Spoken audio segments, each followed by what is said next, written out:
Chapter 1, A Bad Time for Babies. Hildegard sighed, a loud, squeaking, outraged sort of sigh, when she was informed that a new litter of mouselets had been born in the sexton's closet. Such bad timing, such bad placement. She scurried from the sacristy, the private room where Father Murphy's special priestly clothes were stored. She'd been napping there comfortably until Roderick, whiskers twitching, woke her with the news. Oh, he was a busybody, no question, always looking for a reaction. Well, he got one this time. She was furious. Checking carefully to be certain there were no humans around, sometimes the altar guild ladies dropped in during the afternoons to rearrange flowers, Hildegard tiptoed quickly into the large, high-ceilinged church itself, through the side section known as the transept, and entered the central area called the nave. Audaciously, she hurried down the center aisle, ready at any instant to disappear into a pew and under a kneeler if someone entered. But the sanctuary was empty and quiet, and she made her way undisturbed down its length.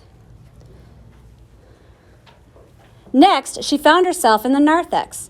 Hildegard so liked the formal names for the parts of the church. If she were in an ordinary house, she thought, twitching her nose at the idea, this would be known as the front hall. What an ordinary name. Narthex had a ring to it. You knew you were in an important place when you entered a narthex. There was a tiny opening here beside the front door where the floor had settled slightly. Through the opening, Hildegard could enter the wall. The church mice all used this as an entry or exit because stairs were a problem for them. It was easier to ascend or descend inside the wall, where there were tangled wires and frayed insulation to cling to. Carefully, she scurried downward. Now, having made her way below, she was in the interior wall of the undercroft. Since Hildegard had lived in St. Bartholomew's all her life, she knew the route by heart, especially where to scramble over the copper pipes and how to avoid the places where drifting insulation made her sneeze. There were many exits here in the undercroft. One, she recalled, amused as she passed it, into the nursery, a noisy place on Sunday mornings and best avoided. Babies in general were best avoided. They spent time on the floor, could see into crevices, and had graspy hands. But at least babies couldn't talk and report a mouse sighting. The group to be most feared, Hildegard thought, was the altar guild. More than one of the ladies had actually shrieked upon happening on a mouse. Oh dear, always an uproar when that happened. Men seemed to be more sensible about such things. Finally, after passing countless Sunday school rooms and making her way carefully around the complicated piping of the bathrooms, Hildegard arrived at the entrance, a small, gnawed hole to the sexton's closet. She winced when the ragged hole edge grabbed her sleek coat, but wriggled through. Then, emerging on the other side within the closet itself, she fastidiously pulled her long, elegant tail through in one swoop. There they were, curled in a nest made in the sexton's ropey gray mop, at least 7 of them, it appeared, and bright pink, a color Hildegard had always disliked. Annoyed, she looked around. She knew the mother would be nearby. No self-respecting mouse mother would leave infants this young alone, so someone was hiding. "Show yourself," Hildegard commanded. She didn't use her commanding voice terribly often, even though she was the matriarch, the chosen mouse mistress, and therefore entitled. But she was angry and nervous. The timing of this was so unfortunate. The mouse mother responded with a timid squeak, peeping out from between the ropey tangles of a moldy-smelling mop.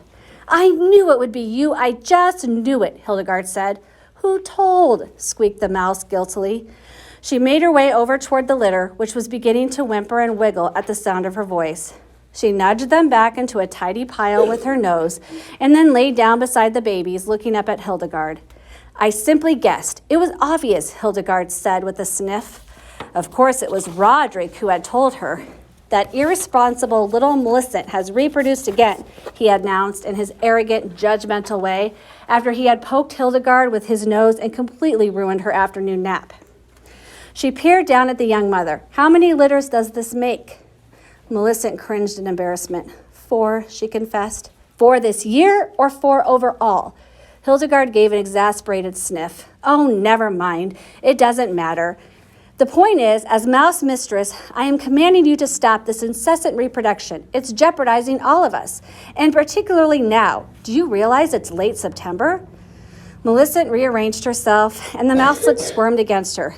Do you mean it will be cold soon? I can make a nest near a heating duct when the furnace comes on. That is not at all what I mean, but you are going to have to move this litter someplace else right away.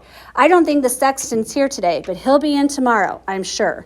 And the instant he reaches for his mop, Millicent squeaked at the thought. Exactly, Hildegard went on. Basically, the sexton is fairly tolerant. He'll ignore a few droppings, and I know he overlooked the shredding in his stack of newspapers, though he surely knew it was a nest. That was kind of him, but if he were to encounter this... She gestured toward the pile of pink mouselets. Well, do you recall the Great X? Millicent cringed.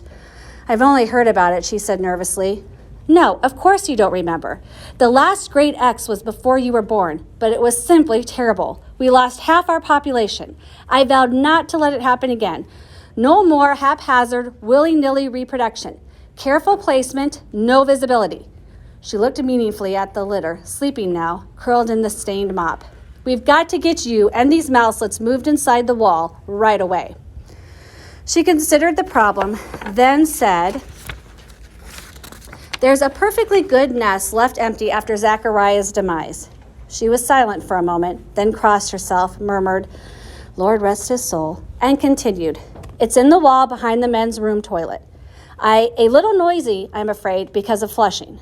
I don't mind flushing, Millicent squeaked. Let's get started then. If you take one and I take another, we can get them all moved in 3 or 4 trips. Hildegard leaned down and took a deep breath. Oh, she muttered, this is not pleasant at all.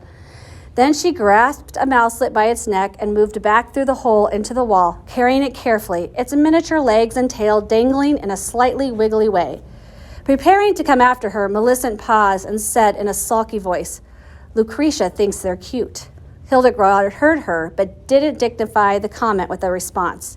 She couldn't stand Lucretia, who had competed against her for the role of mouse mistress using unfair tactics, and had been a very poor sport about losing. She continued on, carrying the mouselet, but now she was even more furious. Lucretia, her rival, her worst enemy, and a liar too. Cute? These mouselets were a hideous shade of pink, and their ribs showed. They were not cute at all.